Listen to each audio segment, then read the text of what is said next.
De Aarsluitdijk beschermt Nederland al haast 90 jaar tegen oerstremingen. Maar de dijk is ook belangrijk voor natuur, economie en verkeer. Bij het iconisch bouwwerk tussen Noord-Holland en Friesland jaren een soort verhalen. Van pioniers, huddewerkers, bewenners en skippers. Elk had zijn eigen verhaal. Je hoort het verhaal van de bemanning van de Royaal. Dit 100 meter lange containerskip vaart 3 keer per week heen en weer tussen Haas en Amsterdam. De bemanning kan de route wel dremen, want alle weken varen ze dus 6 keer door de sluis van de Aarsluitdijk. Ze zitten de hele weken op het schip. In het weekend maaien ze naar huis. Dus ze hebben alle tijd om u zijn rondleiding te jan. Volgt u mij. Zoals je ziet, alle auto's. Die hebben jullie allemaal mee dus? Ja. Wij komen zondagavond naar boord toe. En dan de autokraan, daar pikken we ze mee op. Bandjes eromheen. Tillen we ze zo aan boord. En voor eventuele boodschappen gaat hij er weer af. Hebt er iemand die iets naar zijn moeder moet of dat soort zaken, dan kan je ook gelijk er weer af. Maar het is, over het algemeen gaan ze allemaal mee inderdaad.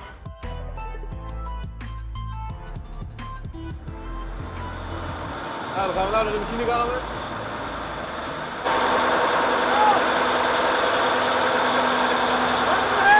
Ja, hoort erbij hè, 2 motoren, 2 keer 1200 pk.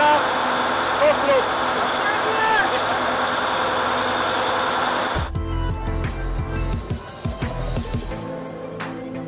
Nou goed, zijn we in mijn woonkamer. Ja, ook belangrijk om een beetje te relaxen als we heel dag hard gewerkt hebben. Kijken een beetje tv, eten koken. Wat staat er op het menu? Broccoli met rijst en een beetje roerbakgroente. Een beetje kipje er doorheen. Ben jij een beetje de kok of hoe werkt dat? Nou, we doen meestal een beetje om de beurt. Eerst William en dan ik. Wie kan dan beter koken? Ik vind zelf dat ik zelf best kan koken natuurlijk. Ja, maar hij maakt allemaal rare shit altijd. Ja? Ja. Wat voor rare shit maak jij dan? Ja, rare shit, ja. Pasta. Lekker pastaatje en tonijnsalade van mijn vriendin. Op en top, maar ja, wat de boer niet kent, dat vreet hij niet hier, hè. En is dit een beetje jouw verblijf? Ja, dit is mijn verblijf en van William. Wij zitten hier normaal samen altijd. Een beetje om de tijd te verdrijven. Ja. Dus als je niet hoeft te werken, dan zit je hier? Meestal wel, of boven in de stuurhut, een beetje gezelligheid met elkaar.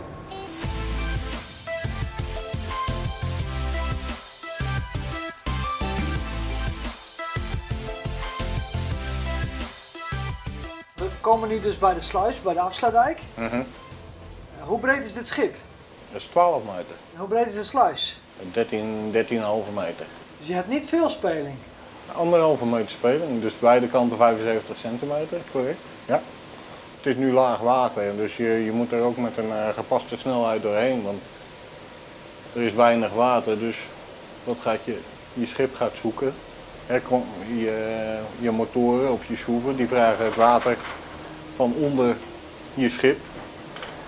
Dus naarmate het ondieper wordt, wordt het lastiger.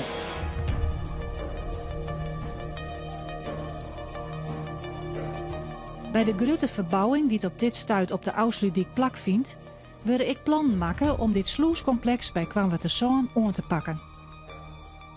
De bedoeling is om de sluis 10 meter breder te maken, zodat de hieltijd groter wordende skippen er makkelijker doorheen kunnen. En nu het schip kreeg in de sluis leidt, is dit een mooi moment voor wichtige zaken. Oh, eten! Goeie timing. Ja. En kan hij een beetje lekker koken?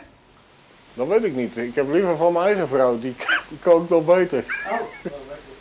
Ja, iedereen hier aan boord kan een beetje koken. Ja, hoort dat een beetje bij het vak? Ja, niet per se bij het vak, maar je zit hier als collega's met elkaar en dan moet je het ook met elkaar doen en er hoort ook eten koken bij. Alleen samen slapen, dat doen we hier niet. Ah, echt wel. Ja. Hij wil te graag. Allemaal gekke dingen hoor. Je zou wat lekker winnen.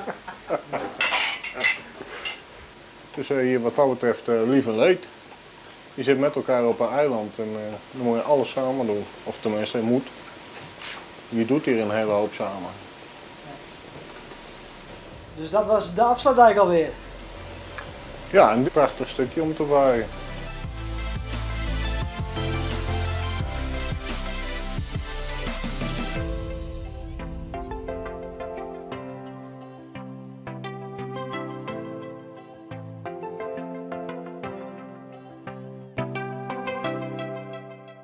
Dit programma waard mij mogelijk maken door Rijkswaterstaat en de nieuwe afsluitdijk.